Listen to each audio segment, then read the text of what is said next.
Hello. It is me, your True Hill Phenom, SP3. We are live on the True Hill Heat, YouTube, Twitch, and Twitter for another edition of AEWramble, episode 41, Maintenance or Nothing. As we will talk about the May 4th, 2022 edition of AEW Dynamite from Baltimore, Maryland. I am here with the man you go to for your TV and movie reviews, the man of 43,000 subscribers and the number one critic of Tony Khan. He is Jimmy Macram. Hello, ladies and gentlemen. Nobody wants to be here. Like Tony Khan sitting at the booking table, I don't want to be here. So write down whatever. In fact, just copy and paste last week's show. Just put it on there.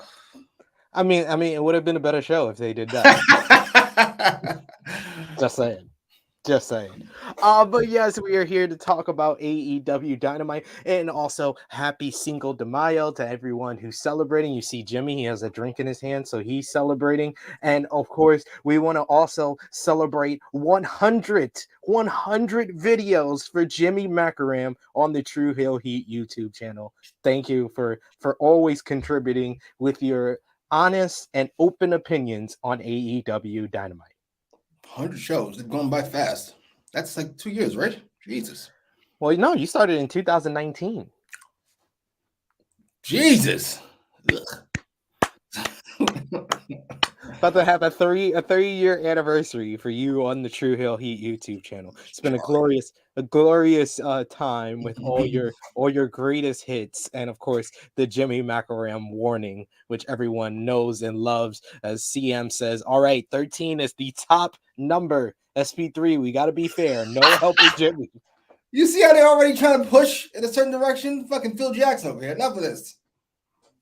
I always try to be fair, ladies and gentlemen. Of course, we want to hear from all of you in the live chat. We love to interact with our viewers, our subscribers of the True Hill Heat YouTube channel. So let us know in the live chat what you thought about AEW Dynamite. Of course, your super chat donation is the best way to have your comment highlighted on screen. It helps the channel grow, helps us, our contributors, make a little something off of their hard work for our YouTube channel here, as well as improve our video and audio production on the True Hill Heat YouTube channel, as well as it just highlights your comment on screen. We try to highlight as many comments as possible, but the best way to do it is with a super chat donation. And of course, like this video, share with your friends, subscribe if you are new to the True Hill Heat YouTube channel. Plenty of great content coming up throughout the weekend. We got Under Siege watch along for Impact Wrestling on Saturday, along with Canelo and UFC. They're going to be watching along all of that on Saturday. Sunday, you got WrestleMania Backlash watch along. Check out our WrestleMania Backlash preview with myself and Romeo from yesterday as we broke down the card. But there is a lot to enjoy on the True Hill Heat YouTube channel, and it seems like Jimmy is not enjoying his time here already. But Fifth Generation Carney is here with us. He says, hope everyone's doing well. We hope you're doing well, good sir. We got Frantic World who says, what's up, SP3, Jimmy, and chat. We also got EBB who says, hey, you lads. Everyone, hope you're all doing well. Always knew Punk was a bitch. Already at it. Andrew's like, we're live, pal. Thanks for joining us, Andrew. Ninja Mortis, hashtag Hook Gang. Hookers, stand up. Enough of this.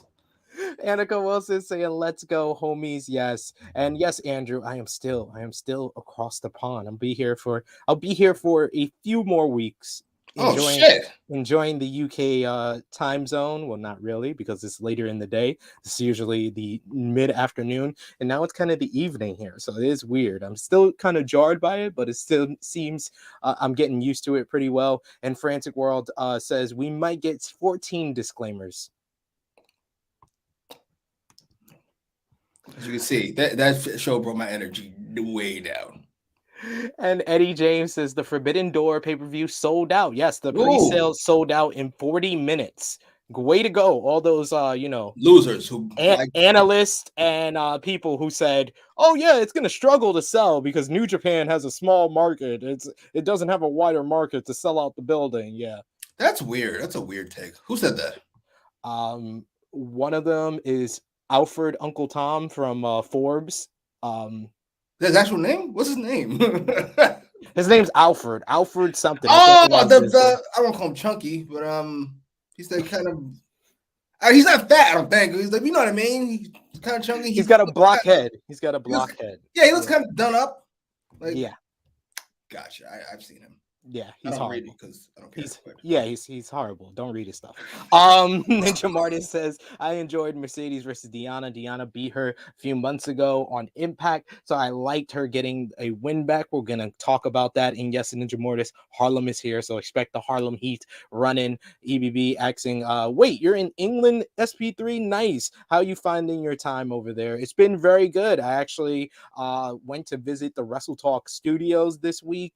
Took a bunch of pictures with Ali, Luke, and the fellas, the lovely lads over at Wrestle Talk. I feel more into that Wrestle Talk family. But you guys are my family here for True Hill Heat, and I know you came to hear our review of AEW Dynamite from May 4th, 2022, from Baltimore, Maryland.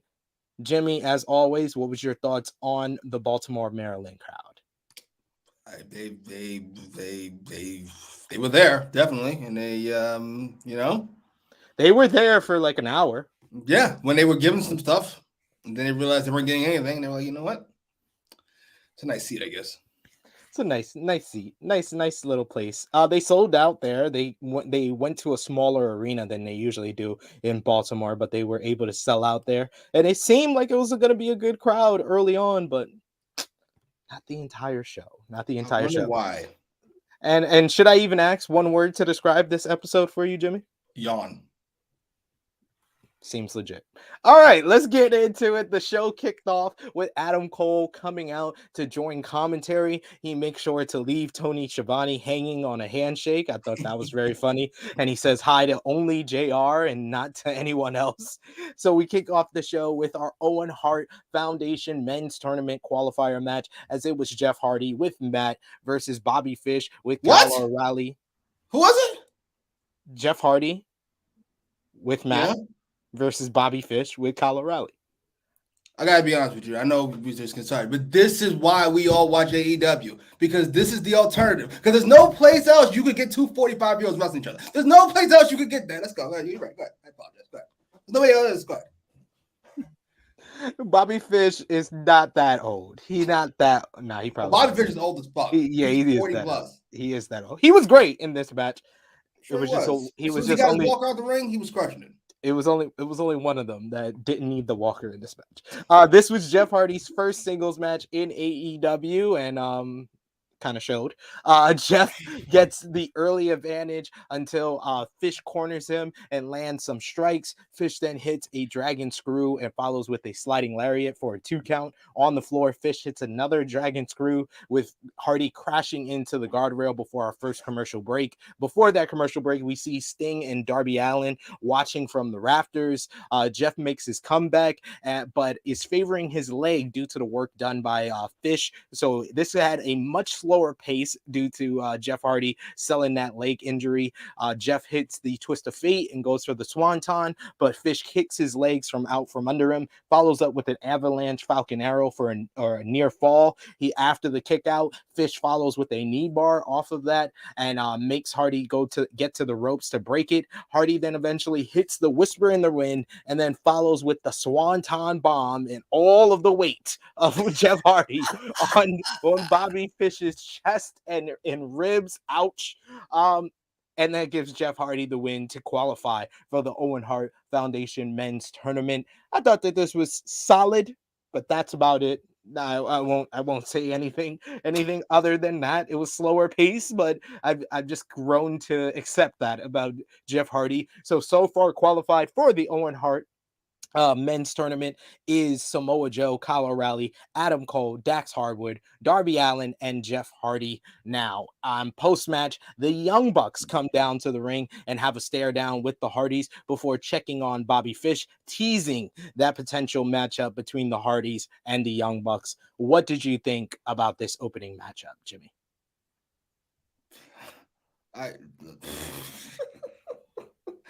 I want to see you're on your live, sir. Pick your energy up. I gotta be honest. At this point in the show, I'm already annoyed. 10, 15 minutes in, I'm already annoyed with everything going on. Best part about this was finally Cole on commentary. I don't give a fuck about Jeff Hardy. I like Bobby Fish, not enough to give a fuck about him in the match with Jeff Hardy. I just don't care about any of this. Here comes the Young Bucks, which I'm excited about because Nick Jackson's the GOAT. And he comes down, and then we're expecting this big dream match vibe, which didn't happen. Baltimore didn't care as much, I think, as they assumed everybody would. And then we got some Why are we doing a Hardy Boys thing? For what?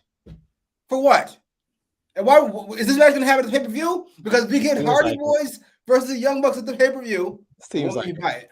But we can move on with life, which is more important. And I'm here for that.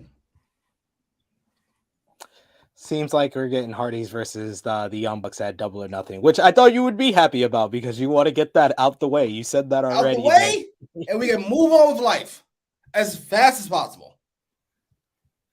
And yes, Frantic World letting us know that the Alfred uncle is the guy from Wrestling Inc. and Ninja Mort is adding fuck that fuck.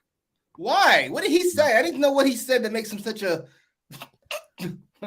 He's just very he's very negative about AEW, but doesn't have the same context as you. He lacks the basically he's basically working for WWE in his report. He's supposed to be a reporter reporting numbers, but he only reports the Fast Nationals for AEW when they're below 500, and he's always talking about AEW has no black representation. When he leaves off that WWE, it took 50 years for them to do it themselves. So like he just has no type of like even keel or bias, non-bias in his reporting and his writing. So that's the issue. Andrew saying, yes, SP3 running on Wrestle Talk. I did. CM, wait, if you're in England, why no Mocha 2.0 in studio? Because I am staying 2 hours away from the Wrestle Talk studio. So I'm not making that commute.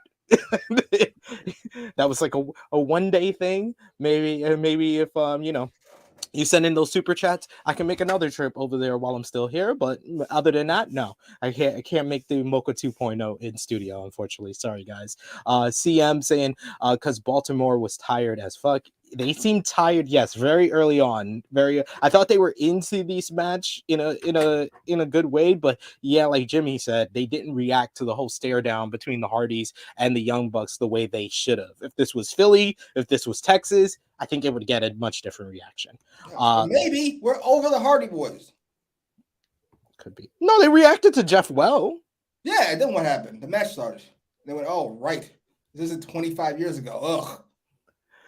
Generation Cardi saying this crowd was flat as a plate of piss. Stop blaming Baltimore, sir. I'm agree. I think this was one of their least enthusiastic crowds that they've had in quite some time. Why don't you give me something to be enthused about? Ninja Mortis saying Jeff needs to double his cardio because he was blown up. Yeah. He's put on about 20 pounds. And Bobby Fish felt it at the end, goddamn. Splat. We got CM who says Bobby Fish isn't 45, he's 2022. We got a super chat donation. Thank you so much, EVB. We always appreciate those. He says, apart from MJF, Wardlow, and Hangman, this was He just wanted to push Hangman, but he is correct in this point. Yeah, I agree. I mean, it was Hangman. We'll get to him, buddy. I think he was one of the highlights of the show. Plugo joining us saying, what's good over on Twitch? Thank you so much for that. Also saying, stiffest finish in the game, the Swanton. Yes.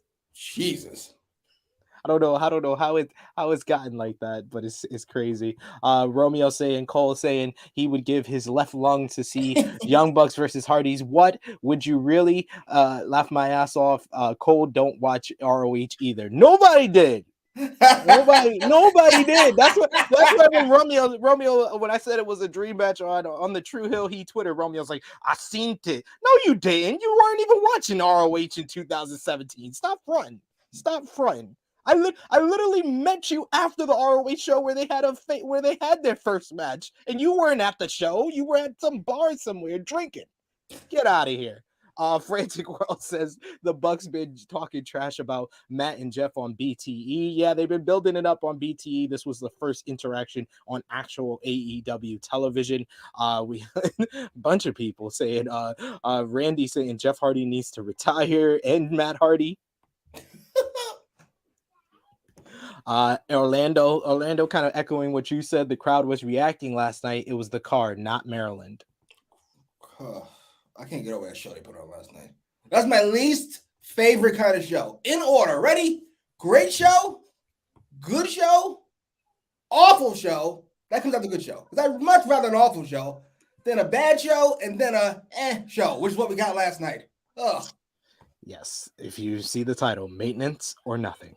But yes, keep those comments coming in on live chat. Remember your super chat donations. The best way to have your comment highlighted on screen, especially if you have a question about me being in England and what I've seen or what I've done so far. Send those super chats and I'll definitely answer it. And if you want me to cut any promos as well, that's been a theme now. But yes, next up, we had one of my favorite parts of the show, Jimmy, where they showed a piece of that beautifully done video package on the Blackpool Combat Club, narrated by William Regal from the Road to episode. He talks about how you can give someone a knife and 99% of people would stab them, but the Blackpool Combat Club would cut them on the cheek because it's the scars that are left behind that last longer. A fucking supervillain. What the fuck? Let's go. We talked about this. Batman. Let's go. We talked about this yesterday when we talked off camera, but this is very much like a juxtaposition from all three of these guys in WWE in how they were presented there and how they've been presented in this Blackpool Combat Club. Yes, they were very much comedy characters the last time I saw them. But here they're presented as I would imagine them to be, which is but you goddamn savages. Look at that picture. Awesome fucking picture. That's one of the toughest pictures I've ever seen for maybe AEW, period. Yeah, that's some good cinematography right there. And I love the video package where they're just fucking up Wheeler. Like, you're the youngin, you're learning here. We're all gonna fuck you up. He's even bleeding. This is training, and this man's bleeding from the forehead. He doesn't even get to fucking be in this picture. Poor bastard. Commentary did bring up that Wheeler Yuta will be has been chosen to be a part of the New Japan Pro Wrestling Best of the Super Juniors 29 tournament, which starts in May, which leaves the door open. So we definitely aren't gonna get that 6-man that I talked about last week, where I suggested Blackpool Combat Club versus Best Friends. We're gonna probably see Danielson and Moxley in some type of tag team match at Double or Nothing. Do you think they should be in line for the AEW World Tag Team titles? The only match that they should be having at this point. I told you last week I was over the fucking 6-man tags they've been having. Tag team titles, let's go. I'm not mad at that. I assume they'll beat Jungle Boy and then we'll beat Hobbs and Starks, and then we can get the tag match at the pay-per-view. Please take the belts off these bums. Or do it like a four. You could do like a 4-way. You did a 3-way at Revolution. Do a 4-way. You got Jurassic Express, Team Taz, Swerve and Lee, and Blackpool Combat Club. Hard pass. Hard pass. Why are you always your weird relationship or anti Swerve and Keith Lee disturbs me very much so. I don't like them as a team. They have nothing in common outside of the obvious, which is what Tony Khan sees. I'm not interested. That doesn't bring. The words and opinions of Jimmy Macram do not necessarily reflect those of True Heel Heat, its viewers, or affiliates. Am I wrong, though? You went 20 minutes. That was good. Am I wrong, though? That's all I'm asking. Hey, Keenan and Kel did not have too much in common other than that, and they worked out as a team. I think that Swerve and Keith Lee are the Keenan and Kel of professional wrestling. All I'm saying is, here's what I'm saying. Who was training Dante before? Leo Rush. Then Leo Rush left, and they just threw Jay Lethal in there. Why? We know why. So why do we have to pretend like we don't know why? Keith Lee and Swerve are together. They have nothing in common. One listens to rap. This other nigga reads books by candlelight. This is not the same thing. That's all I'm saying. You like Keith Lee, the type of brother who reads books by candlelight. Fair. That's fair. All right. Next, we had our trios match, the Blackpool Combat Club versus AFO and Angelico, the Butcher and the Blade. AFO switching up the formula here. The BCC didn't jump them at the before the bell. It was AFO who jumped the BCC before the bell. Blade starts off things in the ring with Bryan Danielson, while Butcher attacks Moxley coming out of the crowd, and Angelico attacks Yuta. Angelico, who William Regal cannot pronounce his name for the life of him. Angelico. And hello. I was like, what the hell? He does a sweet standing submission on Bryan Danielson, which I really like, before Danielson comes back with hard strikes and kicks. Yuta comes in with fiery offense until Butcher tags in and no sells his drop kick. He hits a running crossbody on Wheeler after Blade trips him up.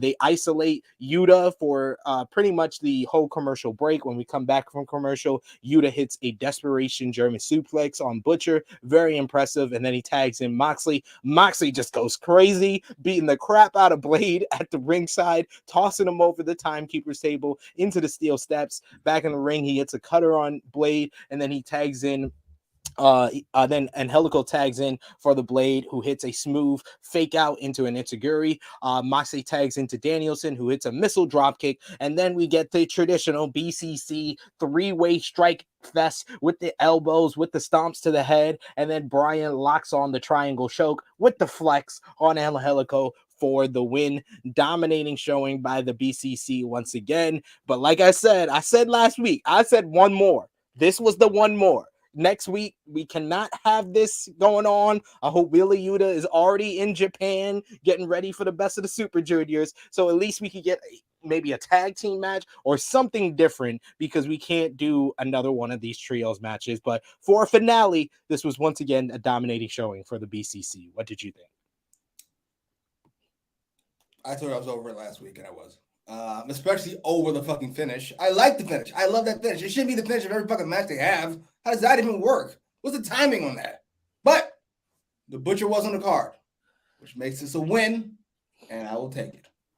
Hashtag push the Butcher. There's a few things that we promote here on AEWramble, and Andrew still got it. Andrew is on it. He gets it. He gets the picture. Hashtag still push the Butcher. Absolutely. Indeed. That's what we want. We want it every single week. Give us Butcher pretty much every single week. That's what we need. Andrew saying SP Gacy, wonderful. Yes, thank you. Thank you, Andrew. That's been getting over on the Wrestle Talk podcast YouTube channel.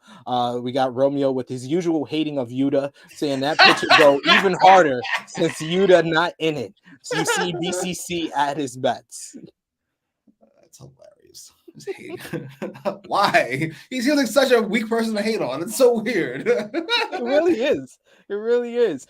Ace with a good suggestion, saying while Yuta is in New Japan for 3 weeks, BCC should start to recruit Lee Moriarty. They should, but Lee's got a problem. We know what that problem is. Sorry. Jay Lethal's out. You're in, buddy. Sorry, I don't know what to tell you. The words and opinions of Jimmy Macram do not necessarily reflect those of True Heel Heat, its viewers, or affiliates. My best to avoid the word, and I still got hit. Annika asking maybe William Regal has one more match. No, you're not with it. Love Regal. No, please.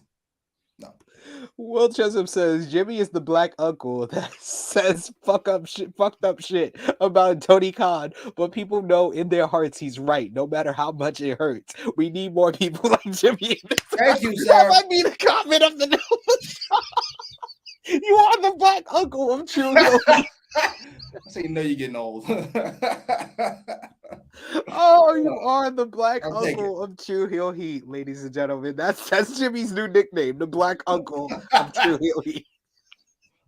Oh man, that tickled me so much. So much. Andrew saying no, sorry. Big Swole said it right. Yeah. I mean, people were, well, I don't know. People were like a little annoyed that it was her come from her. They felt like, well, she's a woman. That's number one. And wrestling fans find that gross. And number two, it's true. I'm sorry. I'm shocked that so many of you here. The wrestling fans hate your guts. And Great idea by Randy here. Is Coolio going to do the intro for Keith Lee and Swerve? Yes. Yes. That's what I want. I'm calling it now. You should have Will Smith do the intro because that's the only rap music Keith Lee's heard. What? Really? Now this? The words and opinions of Jimmy Macram do not necessarily reflect those of True Heel Heat, its viewers, or affiliates.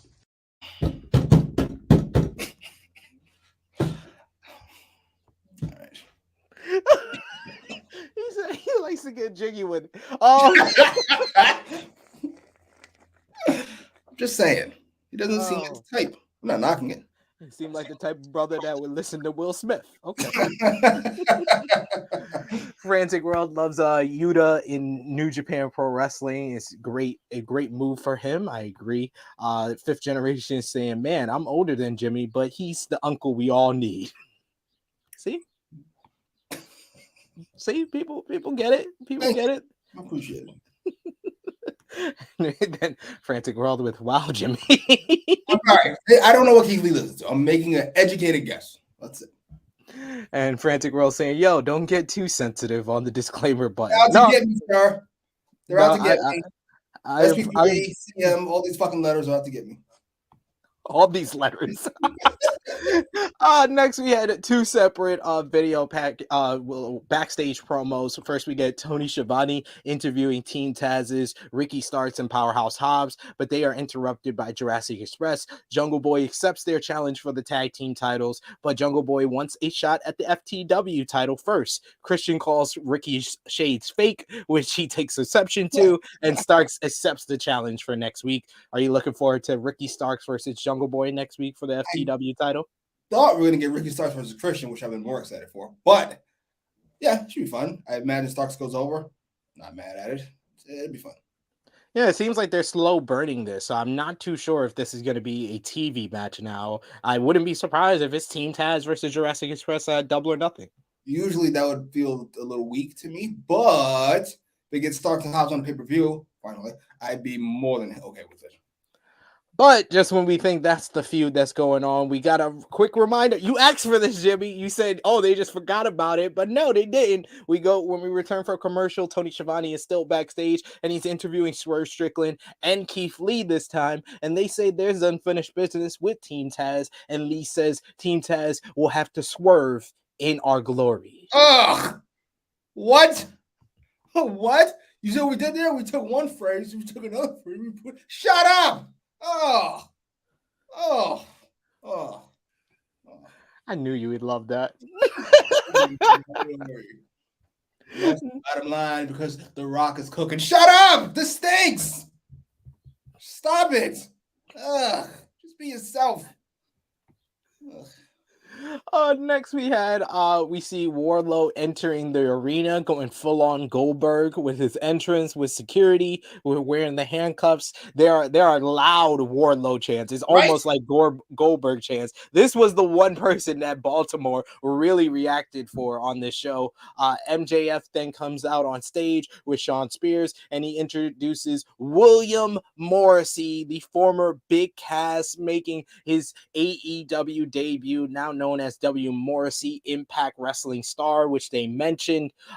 He gives MJF, he tries to give MJF the high five, but MJF says lower. Okay, right there, it's fine. And then Spears tries to give him a high five, and he leaves him hanging. Poor Spears. This is Wardlow's largest opponent ever. Wardlow makes the first move by muscling Morrissey into the corner. Morrissey hits a big boot to get control. He clotheslines Wardlow out of the ring and taunts him. We get a loud chant, "We want Enzo," and then the other half of the fan says, "No, we don't." Morrissey had a great reaction to it, doing the Enzo dance and telling him to shut up. He beats down Wardlow on the floor, smashes his head into the apron a few times, but Wardlow fights back when they return to the ring. However, Morrissey hits the boss man slam for a 2 count. Wardlow is on the top rope. He fights off Morrissey, and he hits a crazy standing moonsault to Morrissey, which pops the crowd huge. He follows with one powerbomb, not the powerbomb symphony, to get the win. I thought that this was a nice pace, like old school type pace, hoss fight, basic in execution, but I thought it was very effective. But the post match was even better. Wardlow fights off like 30 Yes. security. We finally got what you wanted, Jimmy. The kind of escalation of Wardlow just saying, no, fuck all this security. MJF and Spears called down more security to take care of Wardlow, but he beats up all of them. The crowd is on their feet for all of this. He then hits a crazy awesome bomb on one carrot top looking security guard onto the rest of the pile at ringside. Wardlow then gets on the mic and says he will go through everyone until he gets his hands on MJF and gets his release from his contract. So MJF suggests a match. He says if Wardlow wins, he will let him out of his contract. MJF says that the match is on, but of course, it's MJF. He has a couple of conditions, and those conditions he will find out in a contract signing next week in the most magical place in the world, known as Long Island, New York, the hometown of MJF. What did you think about the match with W. Morrissey here, and what do you think about the latest progression of the Wardlow MJF feud? This was by far the best part of the night to me. It's not even all that close. Love Wardlow's entrance. He continues to look more and more badass. Fans are getting behind the Wardlow chants about the noise because wrestling fans are idiots. Therefore, it takes them a couple weeks to figure out how to say 2 syllables, in rhythm at least. Match was fine. I love the moonsault. I love the one powerbomb because Big Cass is way bigger than I remember him being. Like Wardlow's 6'3", I think, and Cass like kind of towers him. Like, yeah. They say 7 foot. Not entirely sure if that's wrestling fucking height or whatever. 6'10" is not important. He's huge, and I don't think Wardlow wanted. And he looks in great shape. Right? He looks like he got cut up and shit. Hey, good job. I don't think Wardlow wanted to risk too many power bombs because it looked like he was like, "Fuck it, I'm getting him up. I'm gonna get him up. Watch." I don't know if I can do that again though. And he's also one of Impact Wrestling guys. What they said on Observer Radio, what Dave says, he think that was probably Impact that was like, okay, we don't want you to completely destroy him with the Powerbomb Symphony. Just one great powerbomb, and that's enough. Fair enough. I'm not mad at that. I get it. The post match is where that's a lot of stamina to fucking pull that off without looking silly. Wardlow was fucking crushing it. He is such a star, and it's no shock that this was the loudest the crowd was all night because we've actually invested time in developing this storyline. Therefore, people give a fuck. So it's shocking that's how that works. It's basic storytelling, but it continues a theme that's kind of been the thing since October or November. MJF has the best storyline and feuds in AEW. He had it with Darby ahead of Full Gear. He had it for a good 4 months with CM Punk, and now here with Wardlow, he once again has the best feud in AEW.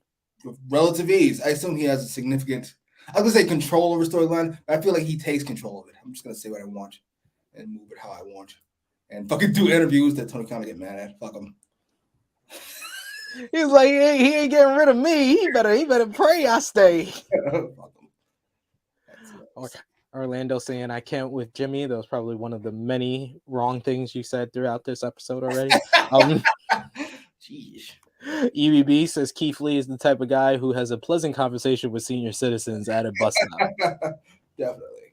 Such a sweet young man. Fifth generation Carney, this was a WWE ass crowd. This was a fucking velocity ass episode. Well, damn. What, really? Hey, what do you want from me? 2 episodes of velocity back to back. Oh, boo. Oh, we have Orlando who says, why have Big Cass lose in his debut? It should have been someone else. No, I thought that this was a good showing because he's not a signing. This is not his like AEW debut, and then he's gonna be active. Like A-Shock said, Morrissey is not signed with AEW. So obviously, if it's someone from New Japan, it's someone from Impact, they're gonna lose on AEW. But I thought this was a good showing for him. What about you, Jimmy? Yeah, he looked good. To be fair, losing to Wardlow, what is that like? It's like losing to fucking Undertaker or some shit. It is what it is. Wardlow's like one of the most over baby faces. Like yeah, it's a difference there in my opinion. So yeah, we went backstage next. Tony Schiavone is interviewing Britt Baker, Jamie Hayter, Tony Storm and Ruby Soho once again. Shivani says that they will open this Friday show on Rampage, and this will be the first women's match to open Rampage. Baker says, oh, of course, it's a first in AEW, and of course, Dr. Britt Baker, DMD, is in this history-making matchup. They should just call her the history maker at this point. And I thought Ruby Soho kind of stole this whole segment, cutting a pretty damn good promo, saying Baker is due a receipt, and says they can't wait for 5:30 p.m. on Friday to whoop their ass. And I thought that she came off the best in this one. What did you think, Jimmy? This is the second week in a row Ruby Soho's come off the best. However, did we not just get this fucking promo last week? Wasn't it the four of them standing backstage? No, because backstage. Tony and Ruby were standing on the opposite side. That's how you know. Gotcha. What was I gonna say? I don't know. I've never seen Toni Storm outside of AEW. Can she not speak? Is she not a good talker? That's the vibe. That's the vibe I'm getting, because they don't let her talk. She said one word to Jamie when they were alone, and then that's been it. They do not let her talk. Now, to be fair, Ruby Soho was fantastic here and last week, and I feel like I'm gonna say counter groove, finally being shown some goddamn love. I'm gonna wait too long about talking about Go Baker. And Go Baker was fine as always. And I love that Jamie Hayter's showing a lot more personality. There you go. I think Reba's not there, so she's kind of playing the fucking. I love her. It's so much fun. Jamie is very funny without saying a damn word. Like I will say I love Toni Storm, but she is the one that's coming off like the one that doesn't have a bunch of personality in these whole exchanges that they've had the last 2 weeks. So hopefully they give her a spotlight in the matchup on Friday. Next we had Tony Schiavone. He's already in the ring. He's a teleporter.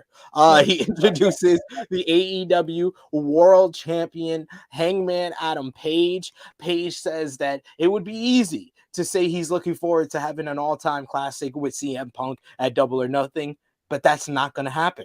At Double or Nothing, there won't be a handshake. There won't be a masturbatory Bret Hart tribute. Page says he will destroy CM Punk.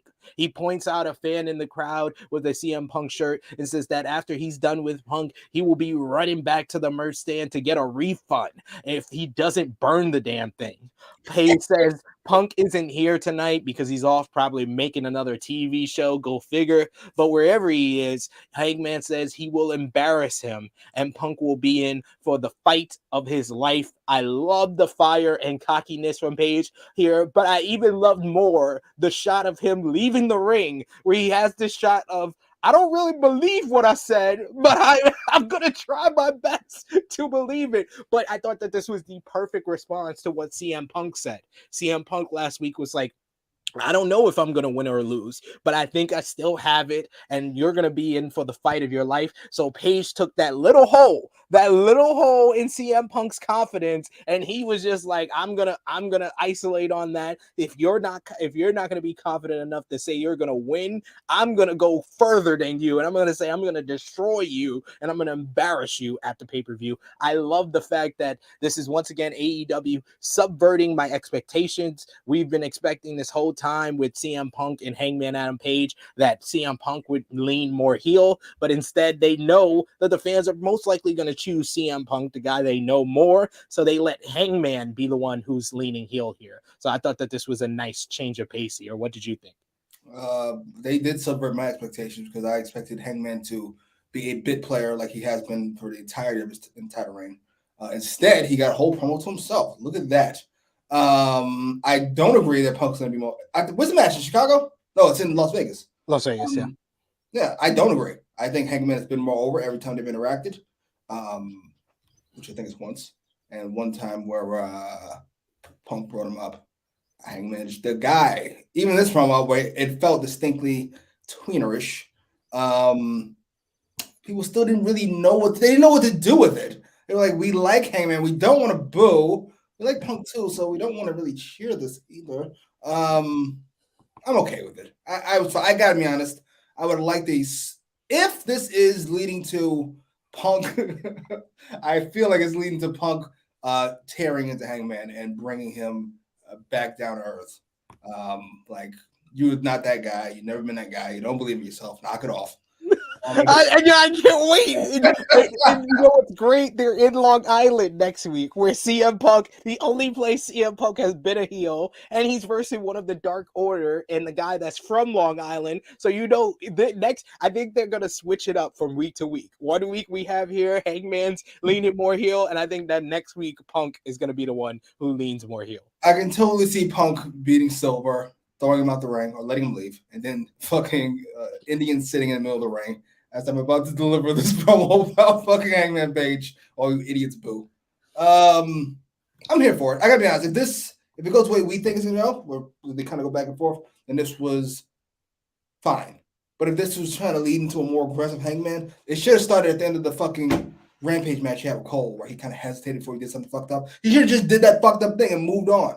Like, oh shit, he's done with this shit. Let's go. Absolutely, I do agree with you. That would probably be the one change that I would have made as well. Annika, to answer this question, let's get this women's tournament started already. It starts next week. Both the men's and the women's tournament start next week. The final qualifying match is going to be Yuka Sakazaki versus Riho on Rampage. Yes, 2 women's matches on Rampage this Friday. I know. Shocker, ladies and gentlemen. Shocker. Fifth Generation Carney says, I don't feel bad for wrestlers often, but poor Hangman was hanging in the wind during this. I don't know what that meant. I don't know. I mean, the crowd wasn't super with it, but they got into it by the end of it, in my opinion. I kept waiting for him to say something babyface, just it never happened. And once by the end, I was like, okay, that was good. I'm here for it. He was fiery. He was cocky. I loved it. Nick Jackson echoing it, saying that Hangman promo was great. We got Orlando who says, I love this promo from Hangman. I would say this is his second best promo of his career. The first would be the cowboy shit promo ahead of Full Gear. I thought that was one of the best babyface promos that AEW ever done. But this was a nice change of pace, and I thought it was probably his second best promo he's ever done. I think I agree with that. I like the what was to get your affairs in order line. Oh yeah. Definitely. Romeo, even with positive things to say, this is a rarity. Badass Hangman promo does not have to be taken as a heel turn. You got to bring it when you're battling on the stick with Punk. White meat babyface, not going to cut it here.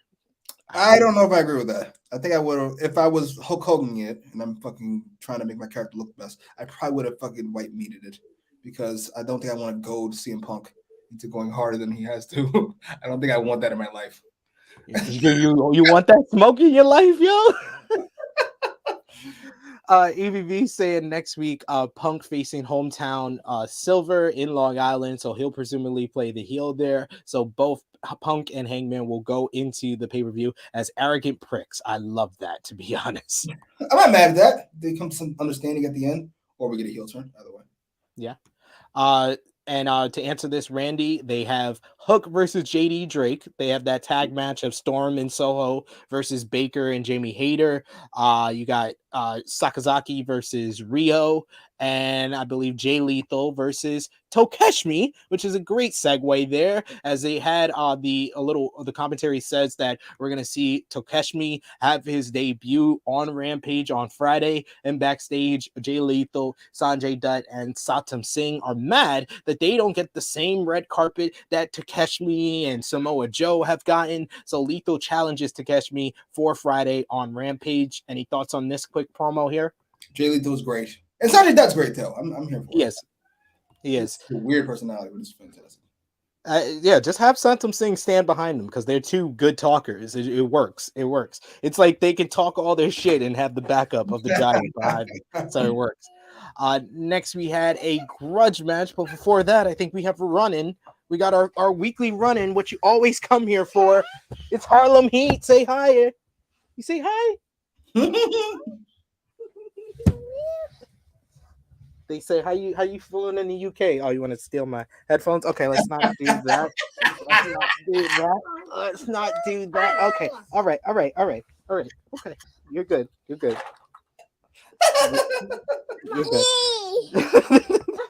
Okay. All right. Go with mommy. Get it. Don't get her started, ladies and She gentlemen. said her daddy's girl. It's adorable. She is. She is. She loves me. She loves me and her mom. But yes, next you had Santana with Ortiz versus Chris Jericho with the Jericho Appreciation Society in a grudge match. Santana and Ortiz. I thought that this was great that it was Santana here. We've been always big on Santana here on AEWramble, and this was probably his biggest singles match of his career here. We see a clip of the fireball from Jericho to Kingston last week, and then Santana hits a suicide dive on Jericho during his entrance. So I hope Jimmy didn't fast forward through this once he heard Jericho's theme music, because they didn't even allow the fans to really sing Judas this time as he brings the fight before the bell. We get first we got Jericho holding the camera, and then Santana gave him the fingers and blasted him, and then finally we got in the ring. Daddy Magic holds on to Santana's leg to distract him, which leads to Jericho hitting the springboard dropkick, with Santana landing on the steel steps before the commercial break. After the commercial break, Santana catches Jericho with a dropkick coming off the top rope. After cutting off Jericho, he hits the Three Amigos. He goes to the top rope for the frog splash. However, Jericho cuts him off, but Santana fights him off and eventually hits the frog splash for a 2 count. Jericho applies the walls of Jericho, but Santana makes it to the ropes. Santana rolls him up for a near fall. They trade chops until Santana hits a back rolling cutter, which I thought was probably the best near fall of this matchup. Ortiz takes Floyd the bat from Angelo Parker, who was about to hit Santana with it, and hits him with the bat. Santana hits the discus lariat, which has gotten him a few wins, and LA and Proud and Powerful a few wins. So I thought that was another really great near fall here. Daddy Magic distracts the referee. Ortiz cuts him off, but as the referee is distracted, Jericho hits a low blow and then the Judas effect to give him the win. I thought that this was very effective, probably the second best match of the night. It was a really good a very good grudge match, and post-match JAS jumps Proud and Powerful, ending with Jericho blasting both men with Floyd the Bat. Jimmy, what was your thoughts on this match, Jericho and Santana?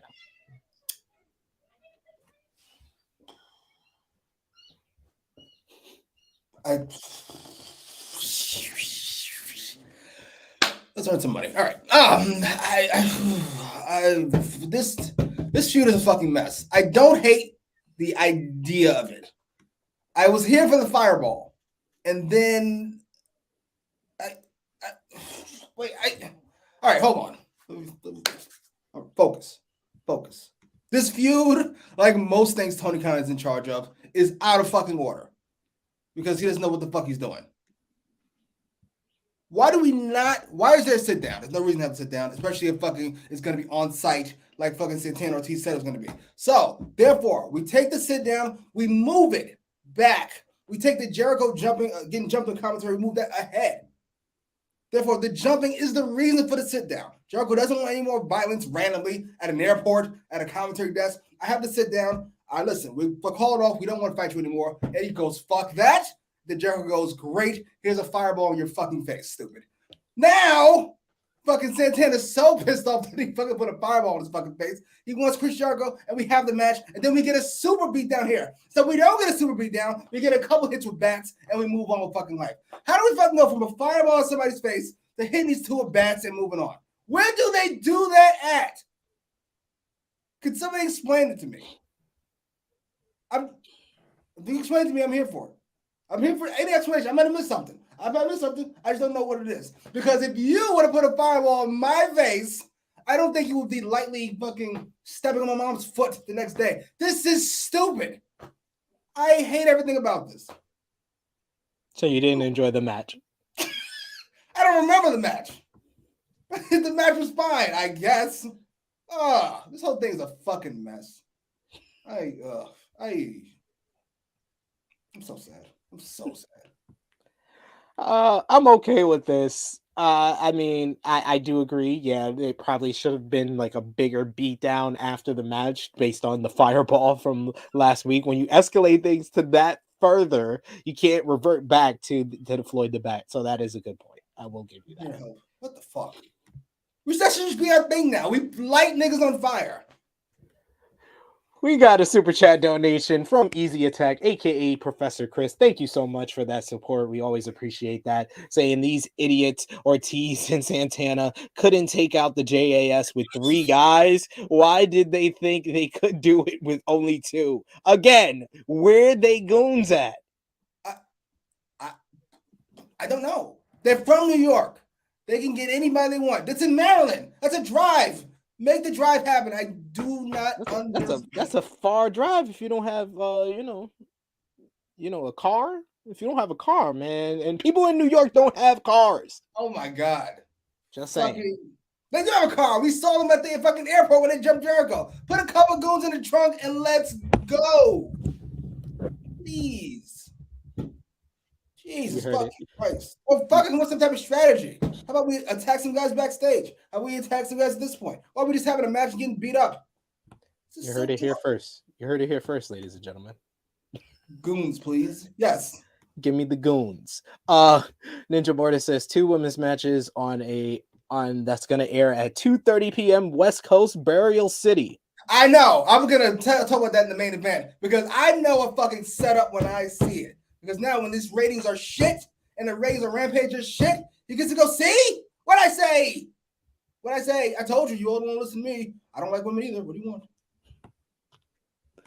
We got Roxy who says, "What, Jimmy? You're watching Rampage?" What? No, never. No. That answers Jeff Samuel's question there. Oh no, I am not. Yeah, look, I got women on the show that nobody's gonna fucking watch. I got women in the main event that I didn't give a fuck about promoting. Like, what is this? This is like fucking in Goodfellas when fucking Tommy shows up, thinking he's gonna get made and gets shot in the back of the fucking head. That's what this was. Fucking the woman in ROH showed up like, hey, oh shit, main event, no build up. Yeah, it's an assassination, stupid. Take this. He thinks he's slick.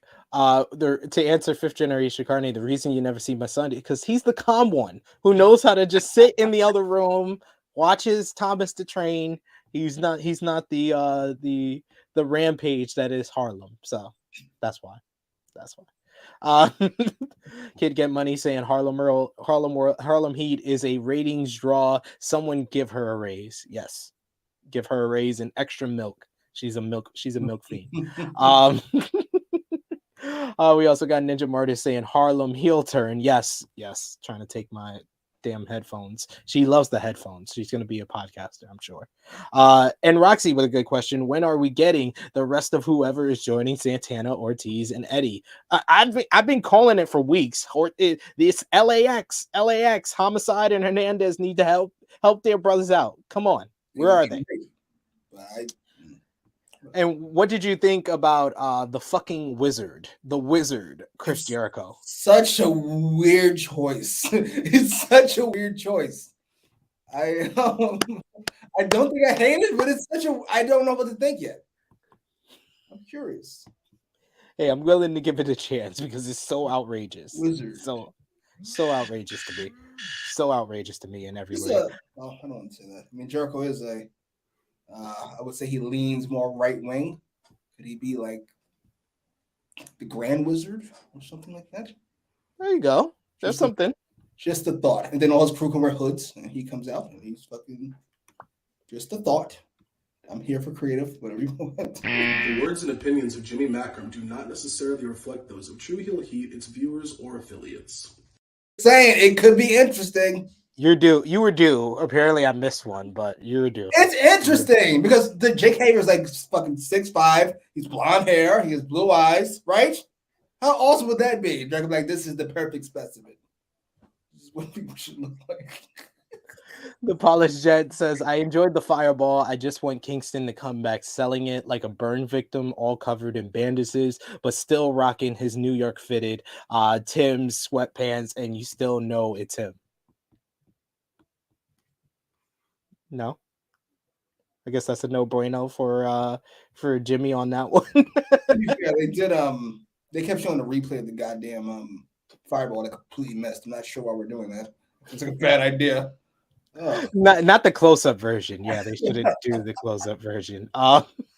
Ninja Mortis saying, "What if the Joker is Kushida?" We'll get to our Joker predictions. Me and Jimmy here. Jeff Samuel saying, "Jimmy showing personality. This dude is perfect on this show." Yes, he is. He's the best. Thank you, Jeff. The only Jeff I like. Fifth Generation saying Jimmy is so hot about the other garbage he can't even remember the match. 100% feels. I got nothing for you. I don't remember the stupid match. Boo. We got a good suggestion here. Would Eddie accept Brian's help even with Mox? I was thinking about that because we did say Yuta's not available. So that leaves 2 members of the fucking Combat Club. Which is the 2 they need. I wouldn't be mad at that. Seems legit to me. And Chef Samuel saying SP3 signed Jimmy. You two got a good chemistry. We have an agreement. I do any shows he wants except for Power because he won't watch Book 2 and on his channel, and he does AEWramble every week with me. It's a nice mutual agreement. It works both ways. The old school days when you exchange a rock for some oranges or whatever. Exactly. good analogy there. Andrew saying, "Don't do it, Jimmy. We have faith." Do we? Do we though?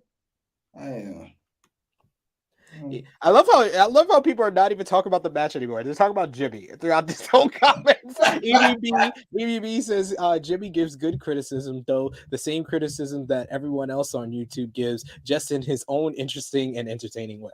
If this is the case, why do you give me such a hard fucking time when I'm right? Why did everybody go Jimmy's right except EBB, which goes Jimmy's an asshole? If I'm giving the same, I don't get it. Fine. And Randy saying Jericho has reinvented his character. He is so good at it. SP3. Yep. I mean, I'm okay with this. I really like the match. I think the grudge match was actually the second best match on the show. We're gonna get to the best match on the show, but yeah, I will say the show took a little bit of a dip after this. So we'll get to the rest of your comments. Send in your super chats if you want to make sure your comment is highlighted on screen. We went backstage to Samoa Joe, who calls out Jay Lethal and says he's acting like a brave man, but he ain't one. Joe then says this Friday on Rampage he's coming for Jay. Any comments on this quick promo here? I felt like that was fucking half of a good promo. What the fuck happened? Kept waiting for him to continue and whoop. Surprisingly, this was not the shortest promo of the night, which we will get to. We had to mention this because we saw TK, Tony Khan, talking about the Asian Pacific History Month tribute, which certainly gonna piss off Jimmy. Of course, when it comes to fucking, listen, I'm going to be good and I'm a good guy. And this, of course, who wants to throw his face up there? Me. We can't have the actual Asians talk. I'll do it. My dad looks weird. I look kind of weird. You can't really tell what the fuck I am. I can kind of pull this off. Oh, shut up. The words and opinions of Jimmy Macram do not necessarily reflect those of True Heel Heat, its viewers, or affiliates. Just can't stop yourself. Yes. You just can't stop yourself. I try. I do try. All I'm saying is you have people here that could do this for you. Actual wrestlers, but he wants to be front and center. He's a cunt. Can we just be honest? I hope the kid's not still in the room. I'm keeping it together. I think that's what I'm going to put. The words and opinions of Jimmy Macram do not necessarily reflect those of True Heel Heat, its viewers, or affiliates. I'm just saying, I think about that when I'm booking a show. No, you don't. Would you stop? Would you fucking stop? When was the last time Jay Lethal got booked before you were called out about it? Knock it off. Fair. Backstage, Gun Club approaches the Acclaimed with gifts. They give them scissors, as we're going to see association with these two groups, the Acclaimed and the Gun Club, and they all scissor each other as we're going to see this partnership. Oh my God. I can't even comprehend what that was. This felt like what? That could have been being the elite. Like, what is this? What is this? It felt more like a being the elite segment than anything else, I will say. Back in the ring, the Varsity Blondes are here, and Brian Pillman Jr. cuts a promo. The crowd was not reacting to this at all. They say he says he's humbled by their encounter with the House of Black many months ago. We see the black around Julia Hart's eye has even gotten worse. Pillman says everything they have worked for is being torn apart. Brian says a quote from John Harborough, who is in the front row, and they showed him many times, ladies and gentlemen, the former Baltimore Ravens coach. He says the quote is, approach each day with an enthusiasm unlike anything from mankind. And Pillman says they lost their enthusiasm due to the House of Black. And he says today is a new day, and he's very enthusiastic. And Pillman challenges the house to a fight. The lights go out. The House of Black make their entrance. They surround the Varsity Blondes in the ring. The Blondes stupidly just stand there. During their whole entire entrance, they're overwhelmed by the numbers, even though it was quite obvious they had the numbers advantage. So why you didn't attack them while they're doing their entrance? And Brody King hits a cannonball on Griff Garrison. Malachi approaches Julia Hart, who is shaking in the corner. But then Buddy Matthews guides her center ring, and Brody King hands her a steel chair. Julia smiles. She puts up the steel chair like she's gonna hit Griff Garrison, and then she puts it down. Malachi removes the eye patch from Hart, but then Death Triangle runs out to make the save, and the House of Black walks away. They should have just had Julia Hart turn here. I don't care. Like, oh man, this story has been going on way too long for us to have this segment and not have any type of progression or evolution of the story, in my opinion. What about you? You know when you get into an argument with somebody and then it ends, and then fucking a week later in the shower you go, "Oh fuck, I should have said that." He had this. He fucking did nothing with this mess for 2 months. They went, "Shit, we could have been teasing the whole Julia Hart thing this whole time." Like, this was a great segment 2 months ago. Who cares now? Now you're trying to swerve us with something. Will she, won't she? And then she'll finally do it fucking a year from now. Who cares? Who cares? I certainly don't care about Harbaugh. What? Listen, he's a great coach. So what? It was so silent. It was fantastic. It was very silent. I was like, well, this is awkward. Yeah. I guess they're gonna turn her soon, a week, because she was very like. Eventually she'll crack, and then I don't know, 2 weeks from now she'll turn. Whatever. This is why I like bad stuff. I know he's Asian. That's not the fucking point. God damn it. I'm speaking tongues here. I love this comment too. Sometimes when watching Dynamite, I hear Jimmy's voice in my head calling out Tony Khan. Thank you. He gets it. He's the fucking owner of the company. He's a cunt, and he's a fucking publicity hound. That is the point. He's actually Asian. Did you know? Yes. Look at his face. Yes, I can tell. Thank you. Unlike most people, I'd be nice. Fuck you. Another great comment here from Chris Williams. Sup, SP3 and Jimmy. Is it just me, if 50 Cent made a biopic about him, Jimmy would be perfect as young 50. Bring back the Cap era. It is very old school New York. I approve this message. Roxy says, "Oh my God, don't get me started on this. Why? I thought maybe finally Julia is turning, but no. What a fuck up." Yeah. 2 months later. Oh my fucking God. I was just like, what? Why are we delaying this? Why? Like, I don't even get it. I don't even get what he's thinking. Outside of fucking busy writing his fucking I am Asian speech. Shut up. Wait, what? Celebrate heritage, and I love. No, you don't. Would you stop? You care about money. Would you fuck all the way off? The words and opinions of Jimmy Macram do not necessarily reflect those of True Heel Heat, its viewers, or affiliates. Oh, I'm just saying. I'm just saying. Oh man, some of these comments are just great. Just great. About this Julia Hart segment, about Jimmy. It's great stuff.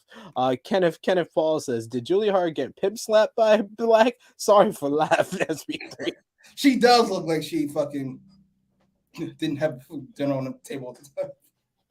And big bold letter, long-term storytelling, ladies and gentlemen. Long-term storytelling. You're goddamn right. Absolutely. Just drag shit out for months. So yeah, my game. I think we're up to 7, are we? We're not up to number 7 now. I don't know at this point. EVB saying exactly, why not have Julia actually join while Fenix and Pac are out, so that when they come back, they focus back on that feud 1 week later, and the House of Black just decide to file that away for later until they came out and made the save. But they made the save really late. It just we had to do a whole fucking high school production about what the fuck is going on here. Oh my god. When wrestling is bad, it's some of the worst thing ever. I must say, when wrestling is great, it's like nothing you've ever seen. But when it's bad, it's like it's theater. And if you ever seen bad theater, it's awful. It is really bad. And oh man, it's just, oh god. Backstage, Jade, Cargill, and the Baddies are here. My outside of the Blackpool Combat Club, this is my favorite stable in wrestling right now. Yes, with Smart Mark Stilling, he talks about they've been celebrating since Jade's 30th win in Pittsburgh. He also brings up Red Velvet in the Owen Hart Cup, and Cargill agrees with Velvet when she says she will win the Owen Hart Foundation Women's Tournament. And Kira says the promo ends the promo by saying that's on what? On period. With them all doing it at the same time. I loved it. Just look at this picture. Does this picture just spell money? This is just money written all over it. What did you think? Part of me doesn't like this for like Martin Luther King reasons, but part of me fucking I'm just saying. The words and opinions of Jimmy Macram do not necessarily reflect those of True Heel Heat, its viewers, or affiliates.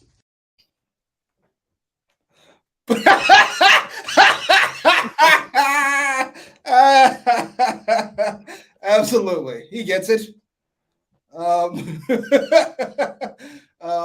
all of it feels kind of weird, like 3 fucking black chicks with the lawyer. The fucking Jewish lawyer. It all feels very weird. That's why I kind of want Stokely Hathaway to come in. Why? Yes, he needs to come in and replace Smart. I love that. No, why? Because he doesn't fit the profile. Because he's black. I want this black excellence to continue. I gotta admit though, Jade has found her niche, because right after she came in, she was wearing way too many clothes, and she's just gone way over the top now for lack of clothes, which works because she's got like the greatest body probably in wrestling. She does. Considered. Yes. Why would you cover it up? Just fantastic. It's beautiful. Works. She's a beautiful star. thing. Did we get our Red Velvet explanation yet, or did I miss it on Dark or fucking Rampage? On Rampage, they explained on commentary that this whole change of attitude came when the crowd turned on her against Willow Nightingale in the Owen Hart qualifying match. Okay, that explains the heel turn. Doesn't explain why you're teaming up with your fucking arch rival. I just need an explanation. We're still waiting. Long-term storytelling, ladies and gentlemen. If it takes a long time to tell the story, it's long-term storytelling. Next we had, in my opinion, the best match of the fucking night. It's Rey Fenix versus Dante Martin in an Owen Hart Foundation men's tournament qualifier match. Fenix hits a cool dive before the commercial break, and these guys didn't even give a fuck that we're in a picture-in-picture. They are doing some ridiculous stuff during the picture-in-picture. They do a leapfrog sequence where Fenix is just getting mad because Dante is jumping higher than him. He hits Fenix does looks for a springboard, but Dante kips up. They then trade pinning attempts. Dante hits a smooth Canadian destroyer on Fenix and follows with a tope suicida to get control. Back from break, Fenix gets the advantage with a step-up kick and follows with a second rope avalanche backflip Russian leg sweep is what Excalibur called it. It looked like a reverse Spanish fly. I've never seen anything like it. We get Dante hits a reverse gut wrench and then hits a a super kick while both men standing on the top rope. Martin follows with a crossbody for 2. Fenix hits a Hurricane Rana into a pinfall for a near fall. Fenix blocks Martin on a baseball slide and follows with a power bomb into a cutter for another great near fall. The fans at that point are chanting "Fight forever." Fenix goes for the black fire driver, but Dante reverses into a roll up for 2. Martin follows with a super kick and goes for the nosedive, but Fenix catches him on the top rope. He tries for another avalanche backflip Russian leg sweep, but both men land on their feet in one of the best pictures of the night. Indeed. Dante then hits a poison Rana, which pops the crowd even more. Fenix ducks the nosedive and catches Dante into a fire thunder driver after knees to the head for a 3 count. I thought that this was awesome. Just a crazy, fun, high-flying showcase. Both men looking great. What did you think about this one? For what I saw, which was everything not in picture-in-picture, because we need to have a fucking 25-minute commercial break right in the middle of that match. We don't know how to fucking plot a television program. This was great. I loved it. Was a little at times it got a little choreographed, for lack of a better word, but it was fun. Easily the match of the night. Yeah, easily the only match worth watching, unless you count the whole Wardlow segment as a match. This was great. I wish Dante would win some fucking matches. I do feel his momentum dipping. But he not being Ray Phoenix. I wouldn't do that.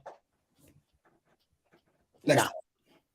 This was great. I loved it. I love this one.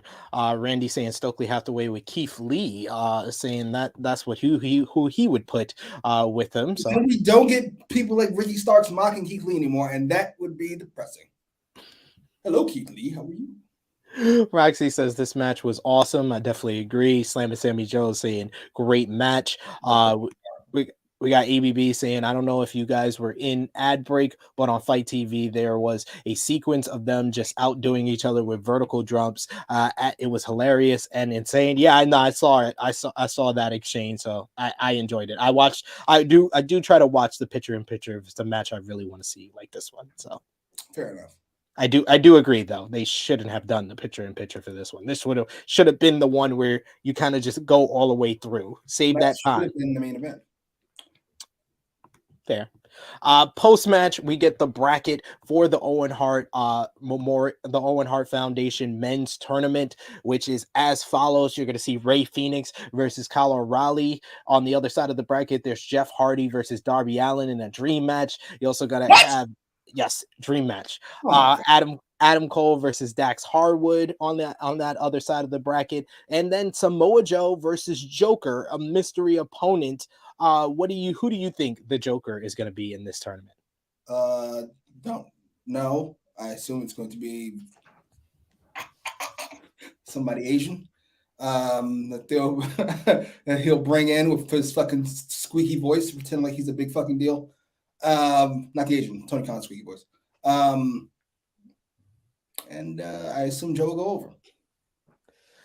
I did an article. Check out WrestleTalk.com. It's going to drop later today with 7 options to be the Joker. But the one that I say that could just come in and lose, but fits the tournament, would be Davey Boy Smith Jr., the son of the British Bulldog, since he's a part of the Hart family. Bring him in, have him come in, nice little moment, and then lose to Samoa Joe. What are you, Vince? What kind of fucked up shit you want over here? It's the Hart family. Let them lose. We get a quick comment from Sting and Darby Allin, and when I mean quick with the enthusiasm of having sex with a granny. I don't know. Like there was just no enthusiasm. Like this, I don't know what to say. This is gonna be a special night. Darby's not a great promo, so we're gonna have Sting do it. Except Sting doesn't give a fuck. What? Neither one of them gave any flying fuck about this promo. What the fuck? Why even do it? Why even have them do it? I would just cut it. Kenneth Paul saying that he thinks the Joker is going to be Miro. Oh my god, he's fantastic. Somebody got to beat Joe if that happens. Exactly. Well, have Jay Lethal interfere, and that's the way he gets it done. Ace Jock says Miro as well. We get We get Roxy says, "Oh no, here we go. Don't get Jimmy started with the Owen foundation." Listen, we already have the foundation match. I'm not gonna complain about it every fucking week. It's been set. We're gonna do the fucking match. Fine, cool. Appreciate you. Fifth Generation saying, "I hope the Joker is Claudio." So, okay, that's fair. Easy attack, huh? Is he gonna sign? Maybe he could be. He uses the sharpshooter as his finisher sometimes. So, Do need real in this company. Professor Chris says, "I'm thinking Miro or Cesaro, both good choices there."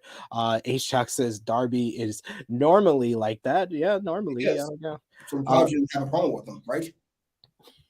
Romeo says Cole and Joe in the finals. Joe beats Calarali on the way. Joker David Hart Smith, who doesn't need to qualify because of his Hart affiliation. People will hype themselves that it's Gargano or Claudio, though. Yeah, I did see Gargano a lot. Fuck it. Gargano's another good choice for sure. EBB says this might be reaching, but Darby seems to come off like he don't like Jeff, especially with how Darby's uncle died in the drunk driving accident. I'm just looking too much into it. This was a promo. I don't know if that's wrong. I don't think Darby looks up to Jeff Hardy the way you would think he looks up to Jeff Hardy. Darby does feel like Jeff Hardy 20-some years ago. Without the substance abuse, obviously. But yeah. Dream match? What? No, Dream match. There are no Jeff Hardy dream matches. There is Jeff Hardy dream matches, and this is it. On the stage, we get AEW Women's World Champion Thunder Rosa. Says that everyone has a story to tell, and this is hers. She is the undisputed Women's World Champion, and that she fought hard to beat Nyla Rose in Texas. When she first came to this company, she had no expectations, but she has now become the lifeblood of the division. Today, Rosa can say she is La Mera Mera, and she wants to wrestle the best competitor. Before she was Thunder Rosa, though, she was inspired by one competitor, and with that said, she calls out the number one contender, which is, of course, Serena Deeb. Deeb says it's been a long time, champ. Deeb respects Rosa because she believes they can make this the best women's division in the entire world, but for that to happen, the best women's wrestler in the entire world needs to be the champion, and Serena says she's on another level from Thunder Rosa, and Deeb is in a class on her own, and it's about time that she takes her title, and Deeb challenges Rosa for Double or Nothing, and it is made official. What did you think about this promo exchange that got a bit of time? It was good. It was fine. I wouldn't say good. It was fine. It was serviceable. It was what it needed to be.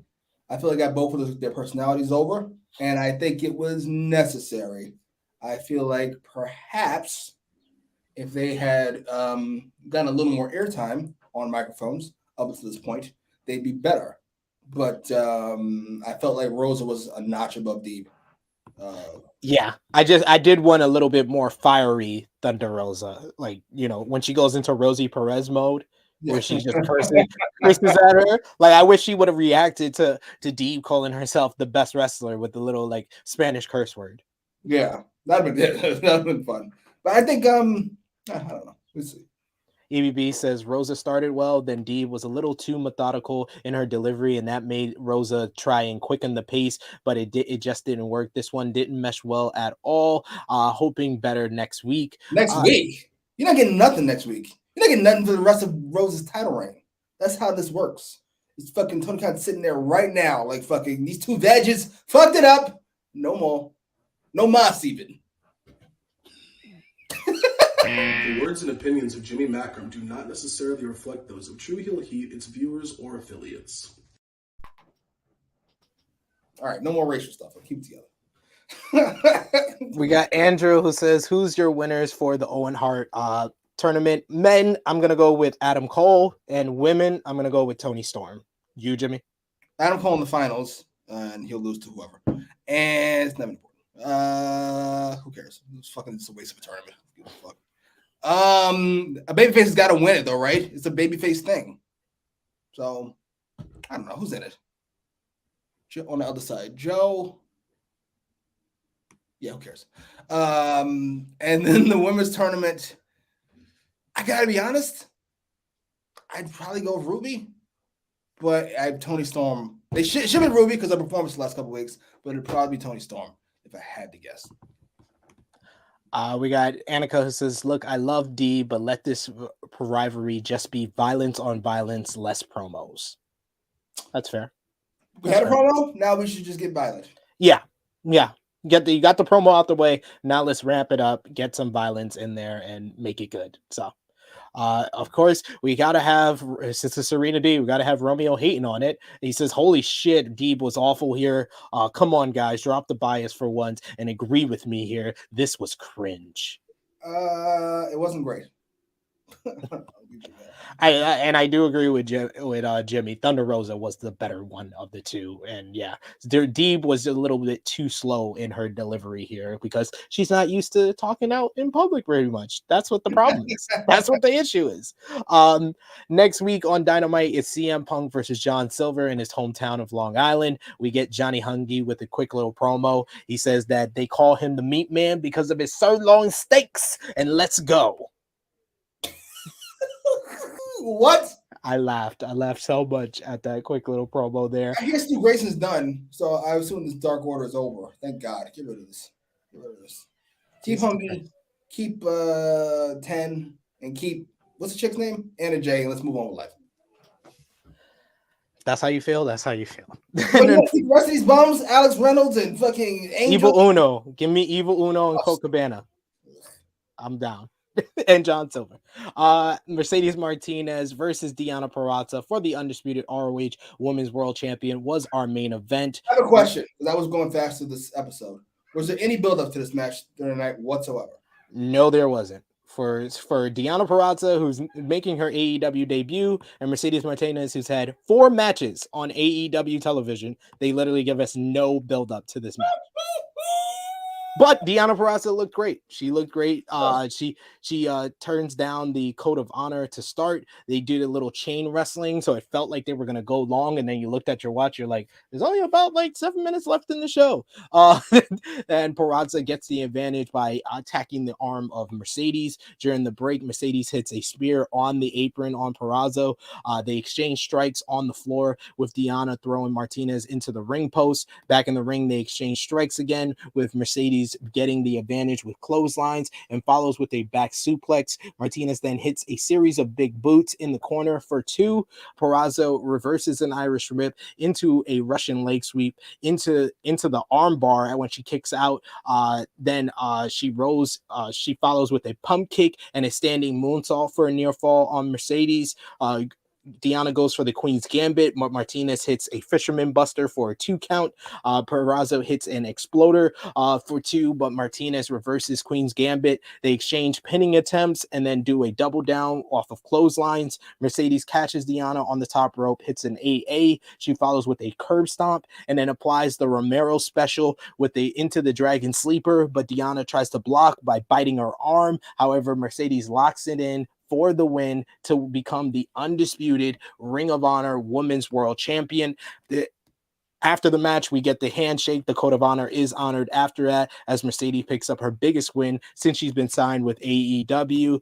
But man, this Baltimore crowd could not care less. I thought it was solid for what they offered, but they didn't get enough time and the crowd really wasn't invested in this one. What did you think, Jimmy? I said earlier, if you've seen Goodfellas, Tommy thinks it's going to be made, and he comes in and he gets fucking shot in the back of the fucking head. Spoilers for a 30-year-old movie, dummies.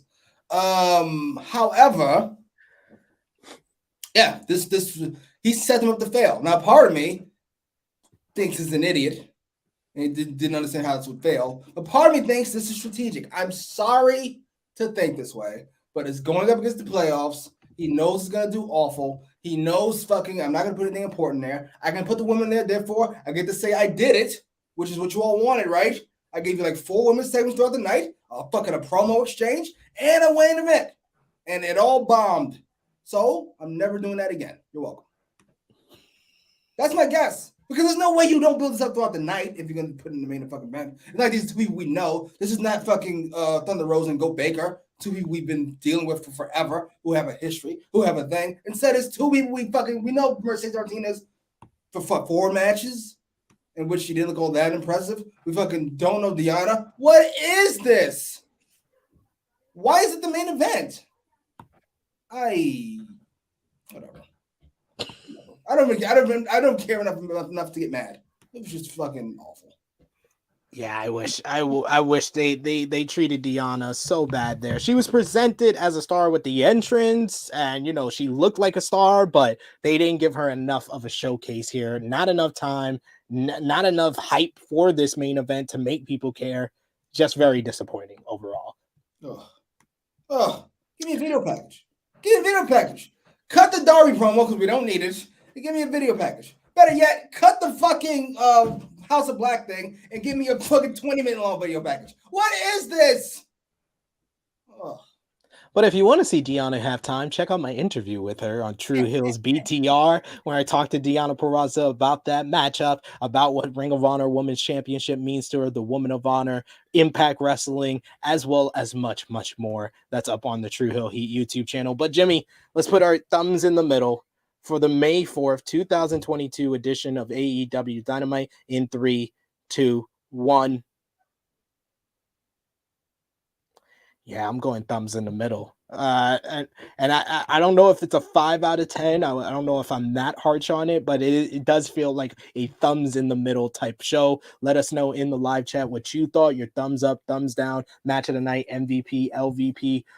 Jimmy, what was your match of the night for the show? Dante Martin and Ray Fenix with relative ease. Very relative ease on that one. I agree. That's unanimous. What did you give it out of 10 as well? What did you give the show? A 5, 4, maybe. I don't need that harsh. I'll give it a 5. Wait a minute. What kind of talk? It's a 4.5. His talking is worth half a star. I agree with Ninja Mortis and Roxy and Ace. I give it a 6 out of 10. And that's why it's a thumbs in the middle. For any other show, a 6 out of 10 would be a thumbs up. But for Dynamite, that is below expectations. So that's a thumbs in the middle. What, 60%? Where's that a thumbs up at? No. Boom. Scaling grade. Who was your MVP for the show? Wardlow. With also relative ease. I'm going to go co-MVP for Wardlow and Hangman Adam Page for that promo, that great promo earlier in the show. LVP, Jimmy. Tony Khan. Buried the women on purpose, I would guess, but I can't prove that. And put together a terrible show. And it wasn't terrible. This is why I don't give him LVP on a typical week, but this week, I am, because he did improve in using a bunch of women. He used like 8 or 9 different women on the show. But other than the baddies, I had nitpicks for all of their use of the women. So yeah, it's gotta be Tony Khan. Gotta be Tony Khan. What's his relationship like with his mother? I assume she wasn't around. I'm just guessing. No. Actually, I agree with Roxy. I'm gonna go with the Varsity Blondes. I'm gonna say co-LVP, Tony Khan and the Varsity Blondes. Oh, seems legit. I wonder if that whole Varsity Blondes thing was like a. I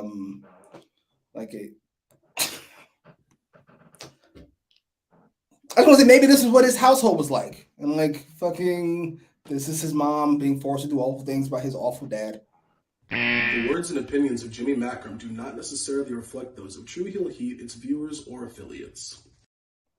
That's probably fair, but we have to consider it. I'm just saying, he has an unhealthy relationship with women. We would agree, right? This is true. And the True Hill Heat family, they say Dynamite 0 out of 6 get 43%. So they're right in line with what we thought about this show. So whoever gave it a 9 should be shot on the spot. Fair. Wait, what? Shot on the spot? The words and opinions of Jimmy Macram do not necessarily reflect those of True Heel Heat, its viewers, or affiliates. Am I wrong? We will not be shooting anyone on this show, and we will not promote that. So, Jimmy, let the people know where they can find you on social media, sir. At Jimmy Macram on Twitter, on Instagram, on YouTube. I'm there. Fucking giving thoughts that nobody else agrees with, or at least not to the level I give them. You can follow me on the Twitter machine at True Hill SP3. You can follow the gang Facebook, Twitter, and Instagram at True Hill Heat. Patreon.com/True Hill Heat. $3 a month for exclusive content. The True Hill Heat Prediction Championship, and we will be getting predictions for this weekend as we got True Hill Heat 174 on Saturday, special time 11:35 a.m. Eastern time. It will be myself, Miss Chrissy Love, and special guest Victor Taylor Perry. Where's your brother? Oh.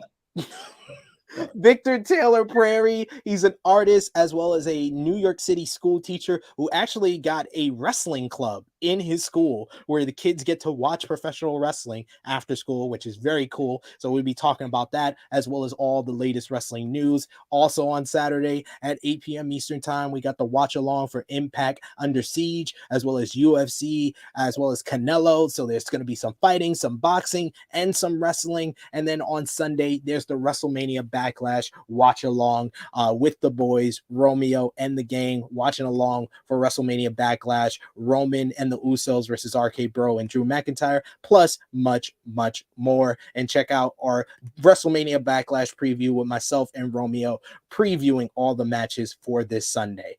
But that is a wrap on AEWramble this week. Last call for Super Chats, last call for all that. We got thumbs down from Jeff Samuel. ECM says it should have been 11. It's actually 10.